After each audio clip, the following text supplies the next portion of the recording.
دوستوں سمندر میں جاتے ہوئے ایک شخص کو بہت ساری ڈالفنز اکٹھی دکھائی دیتی ہیں۔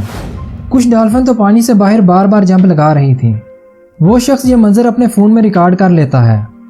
گھر جا کر اسے پتہ چلتا ہے کہ ان ڈالفنز کے ساتھ ایک لمبے سائز کی لیمپرے چپکی ہوئی تھی جو انہیں مسلسل تکلیف دے رہی تھی۔ اس سے جان چھڑانے کے لیے یہ بار بار جمپ لگا رہی تھی۔ لیمپرے ایک اینشین پیراسائٹ ہے جو پانی میں موجود جانوروں کے جسم پر چپک جاتا ہے اور ان کا خون چوستا رہتا ہے اور ساتھ ساتھ یہ ان کے جسم میں سوراخ بھی کر دیتا ہے۔ اس کا شکار صرف ڈالفنز ہی نہیں ہوتی بلکہ چھوٹی مچھلیوں سے لے کر شارک اور ویل بھی اس کا ٹارگٹ ہوتی ہیں۔ یہ اپنے ٹارگٹ کے ساتھ چپک جاتا ہے اور اپنے تیز اور نوکیلے دانتوں کے ساتھ یہ ان میں سوراخ کر دیتا ہے۔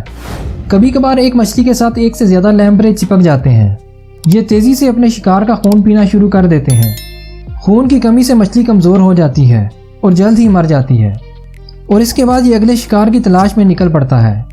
بڑی مچھلیاں آسانی کے ساتھ سروائیو کر جاتی ہیں، لیکن شارک ایک ایسی مچھلی ہے جسے اس کے حملے کے بعد زیادہ فرق نہیں پڑتا کیونکہ شارک کی ہیلنگ ایبلٹی دوسری مچھلیوں سے زیادہ ہوتی ہے۔ اس شارک کے جسم پر سینکڑوں زخم دیکھے جا سکتے ہیں، لیکن اس کے باوجود یہ بالکل ٹھیک ہوتی ہے کیونکہ اس کے زخم جلدی بھر جاتے ہیں۔ تو دوستو یہ تھی ہماری آج کی ویڈیو۔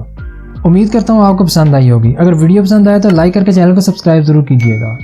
فیس بک اور انسٹاگرام پر آپ ہمیں فالو کر سکتے ہیں تاکہ نئی اپڈیٹس آپ کو بر وقت ملتی رہیں۔